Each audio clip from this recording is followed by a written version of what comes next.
So interference is the effect that occurs when two or more waves overlap or superimpose and produce a new wave pattern. Two-wave interference of water waves. We can see this when we look into a ripple tank. Consider 2-point sources producing circular waves in a ripple tank. There will be points where crests meet crests and trough meets trough, producing larger waves. There will be other points where crest meets trough, producing still water. So here's a diagram showing the situation. You can see the source of waves behind, and this actually passes through two slits in a barrier, and this in fact means that we have now two sources coming onto this side of the barrier, and down the central line we have a maxima called the antinodal, the central antinodal line. We have two more maxima here and here, and in between you can see areas of still water along this dotted line here and here, and they of course are called the nodal lines, places where trough meets crest and cancellation occurs, also called destructive interference. Okay, so the antinodal lines are area or regions where crest meets crest or trough meets trough. We call that region constructive interference or reinforcement, and the points where an antinode occur are called maxima. So those words are all associated with the antinodal lines. If we look at the central antinodal line, that's when we give the number 0 to the number n. Waves from the two sources in the ripple tank travel the same distance, so there's no path difference for them. The first antinodal line, which means either side of the central, when we get the next antinodal line, we call it n equals 1. Along those lines, the waves from one source travel one extra wavelength. So the path difference is, in fact, here it is, it's gone over there, 1 times the wavelength. In other words, the waves from one of the sources has travelled an extra wavelength of distance. If we go to the second antinodal line, when n equals 2, the waves from one source travel 2 extra wavelengths, so the path difference will be twice the wavelength. Now we can generalize this pattern. So for constructive interference to occur, well, we write this formula here: path difference equals n times the wavelength, where n can be anything from 0, 1, 2, 3, all the whole numbers. For nodal lines, this is the opposite case. We get crest meeting trough, so we have destructive interference or cancellation. And the points where a node occur, they're called minima. The first nodal line then, the first nodal line, n equals 1, the waves from one source travel half of a wavelength extra. So the path difference is simply half a wavelength. It's gone over there.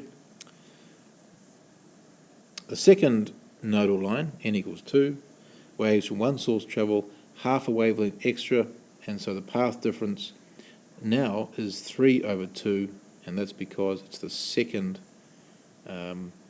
nodal line. So in general, for sources that are in phase, for destructive interference to occur, the path difference will be n minus a half times the wavelength, and n can be 1, 2, 3, and so on. Now the same phenomenon can be observed with light waves. So if we shine sunlight through a single slit, we generate coherent diffracted waves that are then allowed to hit two slits, and so they are in phase, which is critical, and coherent, otherwise we won't see an interference pattern. But if we do have them coherent, we can see an interference pattern beyond the two slits onto a screen like here. And once again we get a bright antinodal line in the center of the screen, slightly darker lines at points B, and again we get a second bright spot either side of B, followed by another dark nodal or minima on the screen, and then again the pattern continues depending on the geometry of the setup. Now, to look at this carefully, two rays meet and interfere. Here we have the slit number 1, slit number 2. You can see that this ray travels an extra little distance called the path difference.